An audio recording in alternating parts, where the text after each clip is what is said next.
नमस्कार दोस्तों, हमारे YouTube channel hi tech education group में आपका स्वागत है।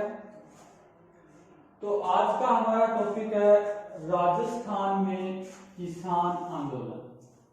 राजस्थान में किसान आंदोलन। किसान आंदोलन से क्या तात्पर्य है? किसानों के द्वारा किया गया आंदोलन। कौन सा आंदोलन है? किसान आंदोलन। ये तो सही है, ये किसान आंदोलन है, लेकिन ये किसान आंदोलन हुआ क्यों? इसका क्या कारण था? भाई कुछ ना कुछ कारण तो रहा होगा जिसके कारण परेशान होकर यहाँ के किसानों ने आंदोलन किया। तो इसका जो प्रमुख कारण था वो था लाग और लगान। लाग भाग और लगान।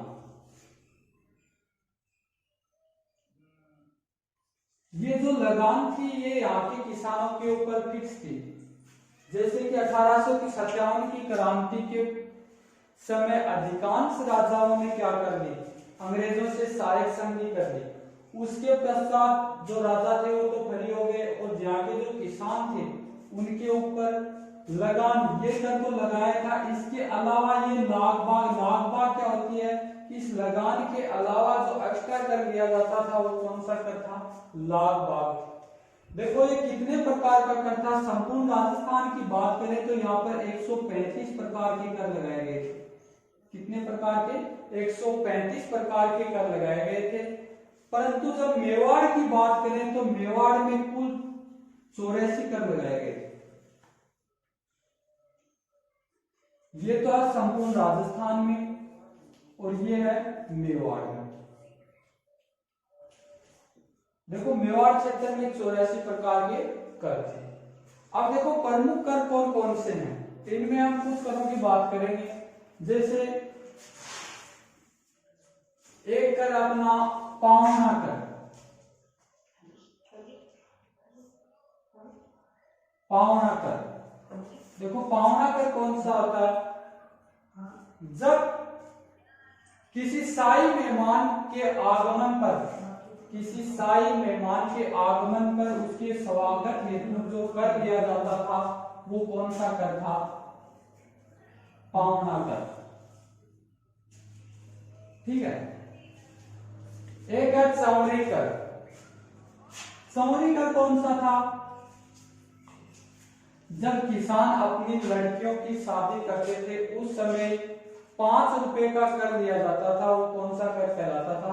चौरी कर। इस कर से परेशान होकर यहाँ के किसानों ने, अधिकांश किसानों ने लड़कियों की शादी करनी बंद कर दी थी। कौन से कर के कारण? चौरी कर के कारण। दूसरा कर है देखो जल कर। जल कर में 2 कर हैं। एक तो है आबियाना कर और दूसरा है खड़सीसर कर।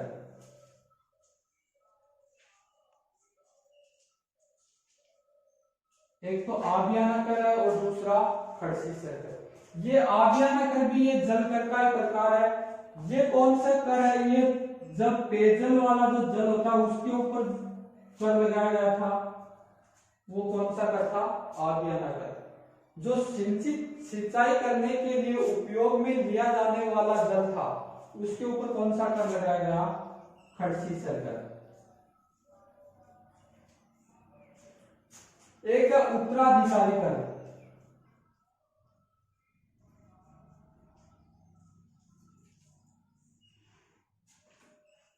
उत्तराधिकारी कर कौन सा होता है? इसको बोलते हैं तलवार बंधाई कर।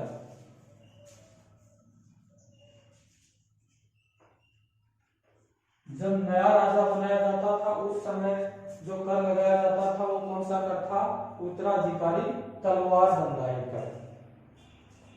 एक है अखेरा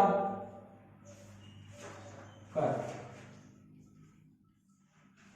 जब राजकोष में कर जमा करवाया जाता था उस समय जो कर की राशि थी वो तो वहां पे जमा होती थी, उसके अलावा यहाँ पे 1 पैसा एक्स्ट्रा लिया जाता था। वो कौन सा कर था? अखेरा कर। एक है चूड़ा कर। जब ठकुराइन द्वारा नया चूड़ा पहना जाता था तब किसानों के ऊपर लिया जाने वाला कर किसानों से कौन सा कर था? चूड़ा। दूसरा है हल कर। जब किसान नया हल खरीदते थे उस समय जो कर दिया जाता था वो कौन सा था? हल कर। अब हम बात करते हैं प्रमुख किसान आंदोलन कौन से हैं। प्रमुख किसान आंदोलन कौन से हैं? देखो, प्रथम किसान आंदोलन है वो है मेवाड़ जाट किसान आंदोलन। मेवाड़ जाट किसान आंदोलन। ये मेवाड़ जाट किसान आंदोलन, इसकी शुरुआत 22 जून 1880 में हुई। 22 जून 1880 में। कहां पे हुई इसकी? मातर कुंडिया,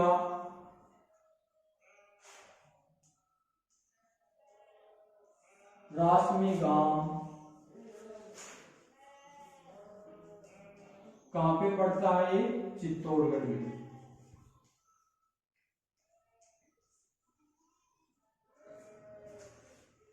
मेवाड़ जाट किसान आंदोलन है 22 जून 1880 में हुआ। कौन सी जगह शुरुआत हुई इसकी? मातर कुंडिया, रासमी गांव, चित्तौड़गढ़ में हुई। इसको मेवाड़ का हरिद्वार कहा जाता है। मातर कुंडिया को मेवाड़ का हरिद्वार कहा जाता है।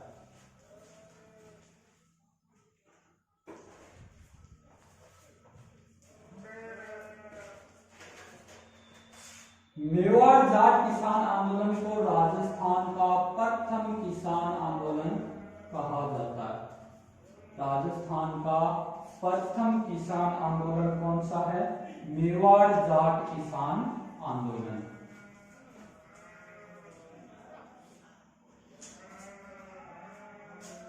क्यों हुआ? कारण क्या था? वही लगान और लाग की।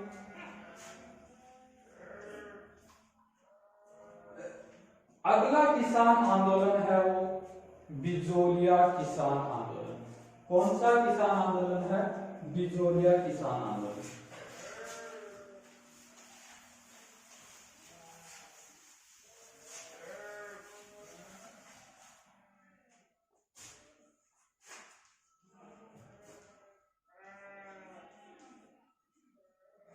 बिजोलिया किसान आंदोलन।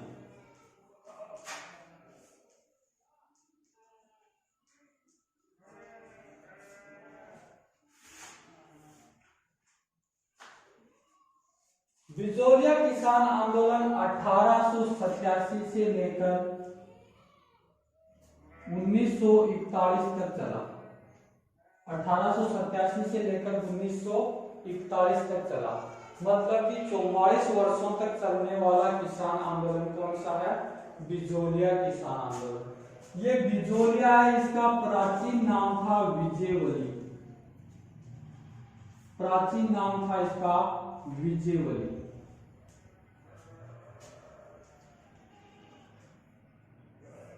इसका वर्तमान नाम है बिजोलिया का ऊपरमाल।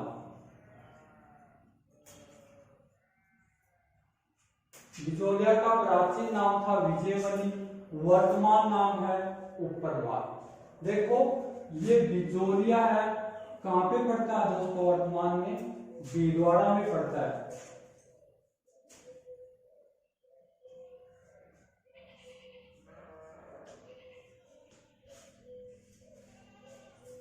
बिजोलिया किसान आंदोलन 1887 से लेकर 1941 तक चलता है। प्राचीन नाम था इसका विजयवली, वर्तमान नाम है ऊपरमाल और भीलवाड़ा में पड़ता है।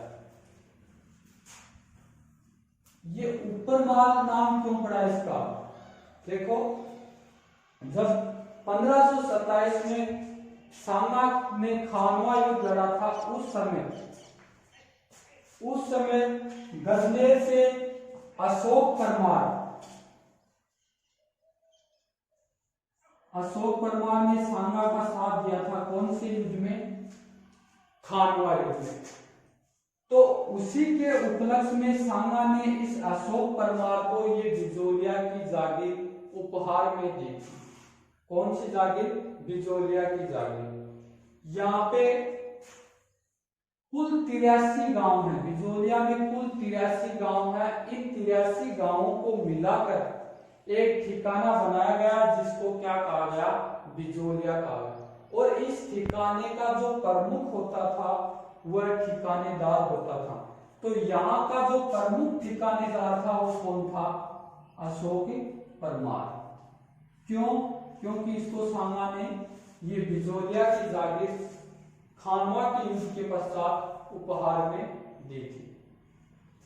अब देखते हैं ये बिजोलिया किसान आंदोलन। बिजोलिया किसान आंदोलन 44 वर्षों तक चलने वाला भारत का सबसे लंबा सुसंगठित और अहिंसात्मक आंदोलन है।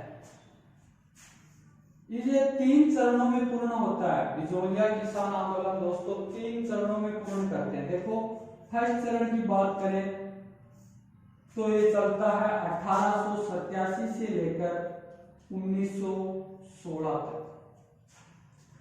सेकंड चरण की बात करें तो 1916 से लेकर 1927 तक चलता है।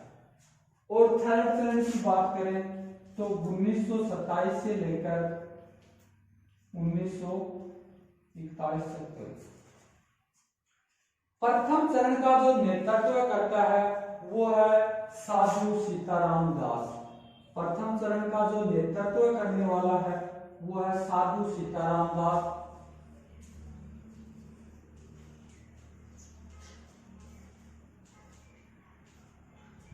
फतेहकरण और ब्रह्मदेव। सेकंड चरण का नेतृत्व करता है वो है विजय सिंह पथिक।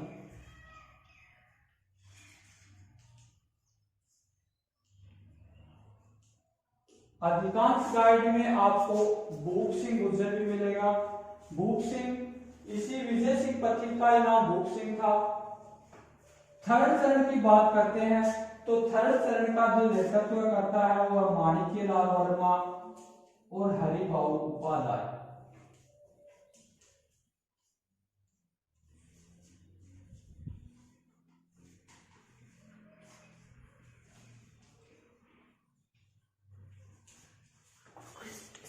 अब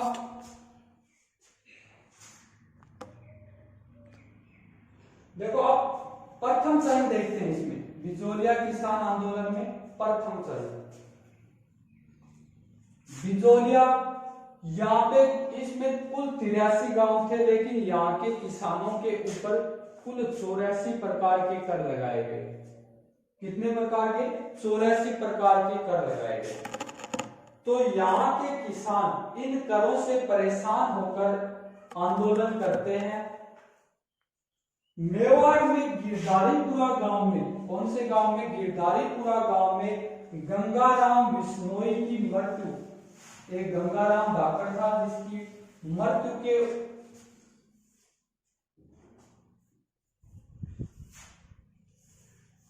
गंगाराम धाकड़, इसकी मृत्यु सभा पर यहाँ के किसान एकत्रित होते हैं। तो यहाँ के किसान करों से परेशान होकर आंदोलन करते हैं और वो कौन सा आंदोलन है? बिजोलिया किसान आंदोलन। इस आंदोलन का प्रारंभिक नेतृत्व साधु सीताराम दास करता है। कौन करते हैं इसका प्रारंभिक नेतृत्व? साधु सीताराम दास।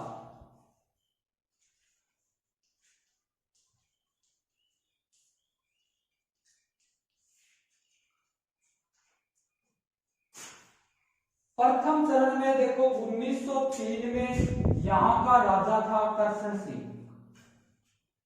1903 में जो राजा था वो था करशन सिंह। इसने किसानों के ऊपर चौरी कर लगाया, 5 रुपए का चौरी कर लगाया।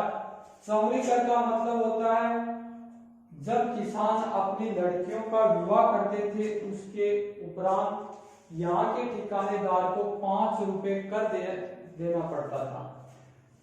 तो इस 1903 में कौन सा कर लगाया? सामूहिक कर। सामूहिक कर कौन से किसान आंदोलन में लगाया गया था? बिजोलिया किसान आंदोलन में किसने लगाया? करशन सिंह ने लगाया। 1905 में राव पृथ्वी सिंह,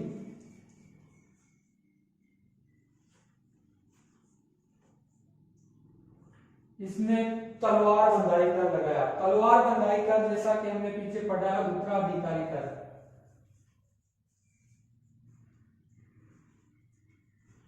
कुछ समय पश्चात इस पृथ्वी सिंह की मृत्यु हो जाती है। इसके बाद यहाँ का राजा बनता है राव केसरी सिंह। ये जो राव केसरी सिंह था, इसका आचरण किसानों के प्रति अच्छा था। इसने अधिकांश करों की राशि 1/3 कर दी, मतलब कि 33 पैसा कर दी।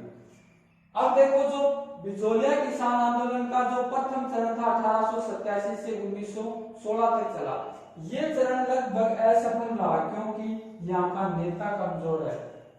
क्यों रहा? क्योंकि नेता कमजोर है। अब सेकंड चरण की बात करते हैं 1916 से लेकर 1927 तक। सेकंड चरण का नेतृत्व करता है विजय सिंह पथिक। सेकंड चरण का नेतृत्व करता कौन है? विजय सिंह पथिक। देखो दोस्तों, ये उत्तर भारत है। उत्तर भारत में यहां पर विजय सिंह पथिक,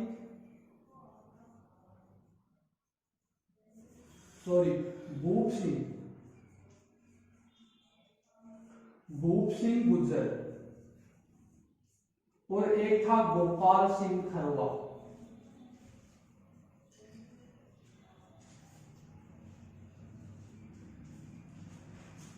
ये भूप सिंह गुज्जर था, ये बुलंदशहर यूपी का था। कहां का था? बुलंदशहर यूपी का। और ये था अजमेर का। ये दोनों में भूप सिंह गुज्जर और गोपाल सिंह खरवा, ये दोनों रास बिहारी की प्रेरणा से यहाँ पर उत्तर भारत में सशस्त्र क्रांति की शुरुआत कर रहे हैं। कौन सी क्रांति कर रहे हैं? सशस्त्र क्रांति कर रहे हैं। ये दोनों यहाँ पे अजमेर के आसपास घूम रहे थे, तो यहाँ पर अर्जुन लाल सेठी के संपर्क में आ जाते हैं दोनों। अर्जुन लाल सेठी,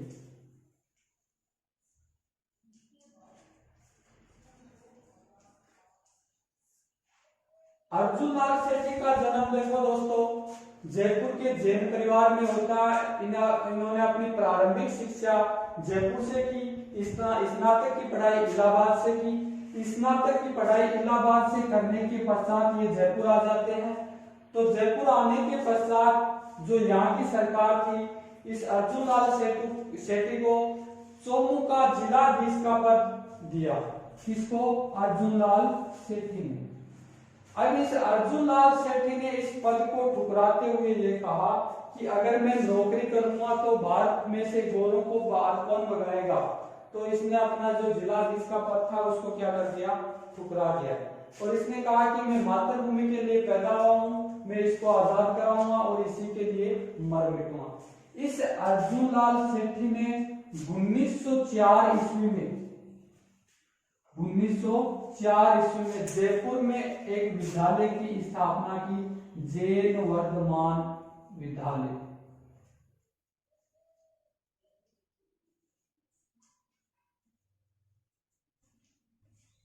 ईस्वी में 1907 ईस्वी में इसी विद्यालय को ट्रांसफर कर दिया जाता है। कहां पे?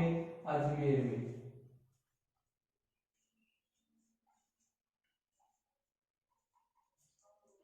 और अजमेर में ट्रांसफर करने के बाद इस विद्यालय की आड़ में अर्जुन लाल सेठी यहाँ पर हथियारों की सप्लाई करते हैं।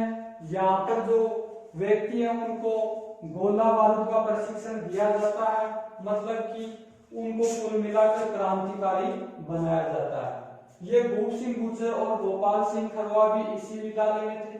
इन दोनों को इस सशस्त्र क्रांति के विद्रोह में पकड़कर टोडगढ़ जेल में डाल दिया जाता है। अंग्रेज सरकार थी, उसने कौन सी जेल में डाल दिया? टोडगढ़ जेल में डाल दिया। अब टोडगढ़ जेल में 2-3 दिन रहने के बाद भूप सिंह और गोपाल सिंह खरवा दोनों 2-3 दिन यहाँ पे रहते हैं टोडगढ़ जेल में। उसके पश्चात भूप सिंह कहता है कि गोपाल सिंह चल यहाँ से चलते हैं। अब गोपाल सिंह यहाँ से जाता नहीं है, अब भूप सिंह यहाँ से रात को फरार हो जाता है। कहां से? तोड़गढ़ जेल से। अब रात को फरार होने के बाद ये भूप सिंह जाता है मेवाड़ में ओछड़ी गांव।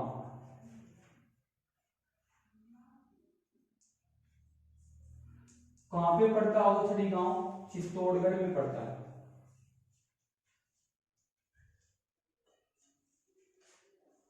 इसमें जो मेवाड़ में ये ओछड़ी गांव है चित्तौड़गढ़ में, यहाँ पर एक पाठशाला चलती है जिसका नाम था मेवाड़ पाठशाला। कौन सी पाठशाला? मेवाड़ पाठशाला। कहां पे है? मेवाड़ में। इसका जो संस्थापक था वो था हरिभाई किंकर। मेवाड़ पाठशाला। इस पाठशाला में ये जो भूप सिंह गुर्जर था ये अध्यापन का कार्य करता है। कौन सी पाठशाला में? मेवाड़ पाठशाला में। मेवाड़ में है, ओछड़ी गांव चित्तौड़गढ़ में। और इसका जो संस्थापक था वो था हरिभाई किंकर।